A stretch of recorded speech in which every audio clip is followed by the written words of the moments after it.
हत्येच्या गुन्ह्यात आरोपी असलेल्या, तुरुंगात बंदिस्त असलेल्या आंदेकर कुटुंबातील सोनाली आंदेकर आणि लक्ष्मी आंदेकर यांना राष्ट्रवादी काँग्रेसकडून पुणे महापालिकेची निवडणूक लढवण्यासाठी उमेदवारी देण्यात आली आहे।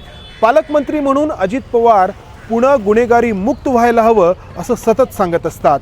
मात्र अशी उमेदवारी दिल्यामुळं पुणे गुन्हेगारी मुक्त होणार आहे की पुण्यातील गुन्हेगारी आणखी वाढीस लागणार आहे, याचा आढावा या व्हिडिओच्या माध्यमातून घेण्याचा आपण प्रयत्न करणार आहोत।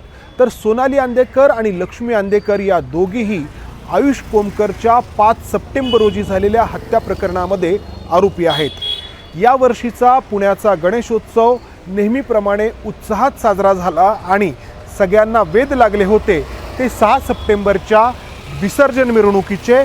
मात्र या विसर्जन मिरवणुकीच्या पूर्वसंध्येला 5 तारखेला संध्याकाळी आयुष कोमकरची त्याच्या घराच्या खाली असलेल्या पार्किंगमध्ये गोळ्या झाडून हत्या करण्यात आली।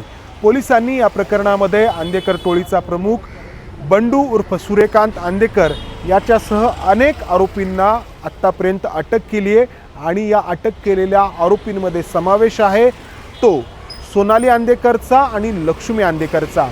या दोघीही या आयुष कोमकरच्या हत्येचा कट रचण्यामध्ये सहभागी होत्या असं पोलिसांचं म्हणणं आहे। आत्तापर्यंतच्या पोलिसांच्या तपासामध्ये पोलिसांना तसे पुरावे आढळलेले आहेत आणि हा सगळा खटला न्यायप्रविष्ट आहे। या उमेदवारीचं समर्थन करताना अजित पवारांच्या पक्षाचे पदाधिकारी असं म्हणतायत की त्यांना अजून न्यायालयाने दोषी ठरवलेलं नाही। मात्र या दोघींचा जो नातेवाईक आहे, सोनालीचा जो सासरा आहे बंडू आंदेकर, याला आत्तापर्यंत अनेक प्रकरणांमध्ये दोषी ठरवण्यात आलं आहे। तो कन्व्हिक्टेड आहे, जन्मठेपेची शिक्षा भोगून आलेला आहे आणि आंदेकर कुटुंबाचा इतिहास खरं तर पुन्हा नव्याने सांगण्याची गरज नाही। मात्र या आयुष कोमकरच्या हत्येच्या आधी जो आपण रक्तरंजित संघर्ष पाहतो आहोत गेल्या 3 वर्षांमधला, तो संघर्ष फक्त या 2 कुटुंबापुरता मर्यादित नाही, म्हणजे आंदेकर आणि कोमकर यांच्या कुटुंबापुरता मर्यादित नाही, तर या दोन्ही टोळ्यांकडून 17, 18, 20 वर्षांची खूप अशी तरुण मुलं किंवा जी नुकतीच वयात आलेली आहेत अशांना गुन्हेगारीमध्ये आणलं जातं आहे आणि या दोन्ही टोळ्या एका अर्थाने गुन्हेगार तयार करण्याच्या फॅक्टरीज बनलेल्या आहेत आणि पुण्यासाठी हे अतिशय गंभीर आहे। आणि अशा टोळीतील महत्त्वाच्या सदस्य असलेल्या या 2 महिलांना राष्ट्रवादी काँग्रेसकडून उमेदवारी देण्यात आली आहे। याचं समर्थन करताना पक्षाचे पदाधिकारी खाजगीत असंही म्हणतायत की या 2 महिलांनी स्वतः हत्या केलेली नाही किंवा स्वतः त्यांच्या हाताने बंदूक चालवलेली नाही, मात्र या दोघीही हत्येचा कट रचण्यामध्ये सहभागी होत्या आणि या दोघींवरती मकोका अंतर्गत देखील कारवाई करण्यात आली आहे। म्हणजे आयुष कोमकरच्या हत्या प्रकरणामध्ये पोलिसांनी मकोकाची देखील कारवाई केली आहे आणि असं न्यायालयाला सांगितलेलं आहे की हा एक सिंडिकेट क्राईमचा प्रकार आहे, म्हणजे एक टोळी व्यवस्थितपणे काम करते आहे आणि या टोळीतील प्रत्येकाचं काम नेमून दिलेलं आहे। कोणी पुरावे नष्ट करायचे, कोणी हत्या करायची, कोणी हत्येसाठीचं शस्त्र पुरवायचं, कोणी माहिती काढायची, कोणी माहिती लपवायची, असं सगळं काम या टोळीमध्ये नेमून देण्यात आलेलं आहे आणि त्या टोळीच्या या 2 महिला या महत्त्वाच्या भाग आहेत आणि अशा महिलांना राष्ट्रवादी काँग्रेसकडून ही उमेदवारी देण्यात आली आहे। खरं तर आंदेकर टोळीतील अनेक सदस्य किंवा आंदेकर कुटुंबातील अनेक सदस्य आत्तापर्यंत पुणे महापालिकेचे नगरसेवक बनलेले आहेत। मात्र तुरुंगात असताना निवडणूक लढवण्याचा कदाचित हा पहिलाच प्रसंग असणार आहे ज्यामध्ये तुरुंगात असलेल्या 2 महिला उमेदवार म्हणून मतदारांकडे मतं मागणार आहेत। अर्थात पुण्यातील गणेश पेठेमध्ये आंदेकर कुटुंबाचं जे प्रस्थ आहे ते पाहता या दोघीही निवडून आल्यास आश्चर्य वाटायला नको। यासाठी आपल्याला या सगळ्या आंदेकर कुटुंबाची पार्श्वभूमी आणि गेल्या काही दशकांमध्ये या पुण्यातल्या भवानी पेठेत, गणेश पेठेत, नाना पेठेत जे काही घडलं आहे याचा देखील पुन्हा एकदा आढावा घ्यायला हवा। या आंदेकर टोळीच्या गुन्हेगारीची सुरुवात झाली ती 1970च्या दशकामध्ये। जुगार अड्डे चालवणं, दारूचे अड्डे चालवणं हे सुरुवातीला या टोळीचं काम होतं आणि या टोळीचा प्रमुख होता बाळकृष्ण आंदेकर।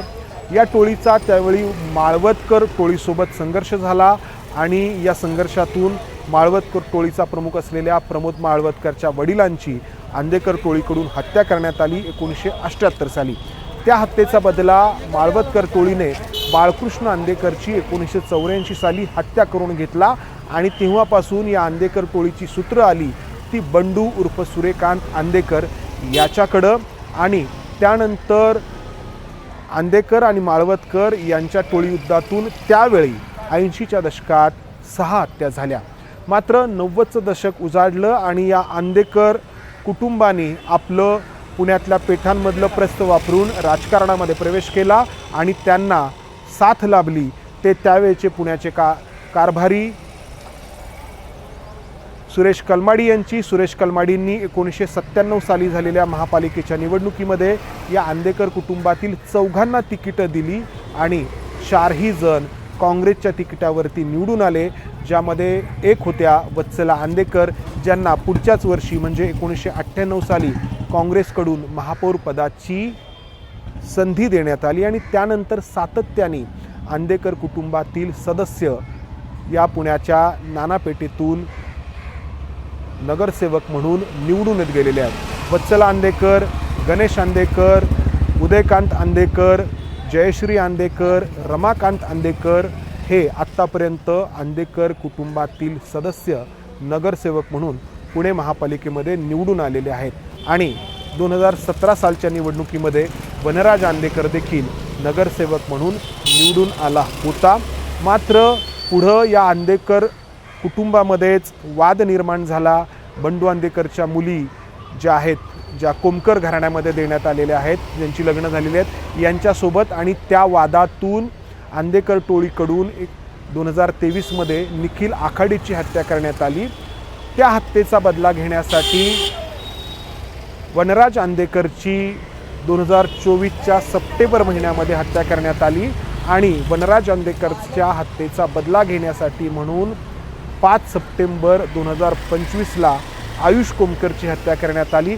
त्यानंतर आणखी एक हत्या झाली गणेश काळे याची, ती देखील वनराज आंदेकरच्या हत्येचा बदला घेण्यासाठी। आणि आत्ता परिस्थिती अशी आहे की या दोन्ही टोळ्यांकडून मी जसं म्हटलं 17, 18, 20, 22 वर्षांची मुलं गुन्हेगारीमध्ये आणण्यात आली आहेत। त्यामुळं हत्यांचं हे सत्र असं पुढं चालू राहण्याची भीती आहे, कारण या टोळ्यांची कार्यपद्धती अतिशय भयानक पद्धतीची आहे। जी मुलं शाळेतून ड्रॉपआउट आहेत, शाळेतून बाहेर पडलेली आहेत, अशांना थोडेफार पैसे 2-3 हजार रुपये, त्यानंतर नवे कपडे द्यायचे, त्यांना थोडंसं गोड बोलायचं, आपल्याकडे घ्यायचं आणि भाई बनण्याचं स्वप्न दाखवायचं, भाई बनण्याचं, एका गुन्हेगाराचं ग्लोरिफिकेशन करायचं, गुन्ह्याचं ग्लोरिफिकेशन करायचं आणि त्यांना आपल्या टोळीत सामील करून त्यांच्याकडून गुन्हे करून घ्यायचे।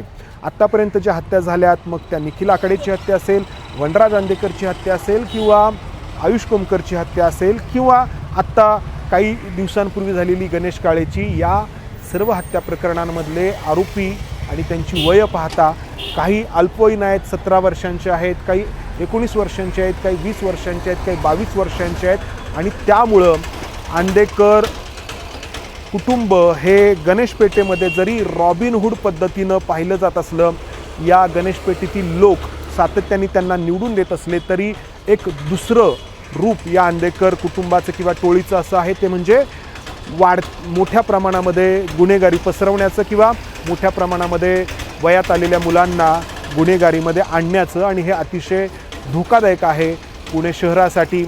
काही जण असंही म्हणतील की लोक जर आंदेकरांना निवडून देत असतील तर इतरांनी त्याबद्दल आक्षेप घेण्याचं कारण नाही, मात्र कसं निवडून देतात हे या ठिकाणी महत्त्वाचं आहे, कारण राजकारण्यांचा या आंदेकर कुटुंबाला असलेला पाठिंबा तो पुन्हा एकदा आपण पाहतो आहोत। अजित पवारांच्या राष्ट्रवादी काँग्रेसकडून आंदेकर कुटुंबातील 2 महिलांना ज्या हत्येच्या प्रकरणामध्ये आरोपी आहेत, तुरुंगात आहेत, त्यांना उमेदवारी देण्यात आलेली आहे।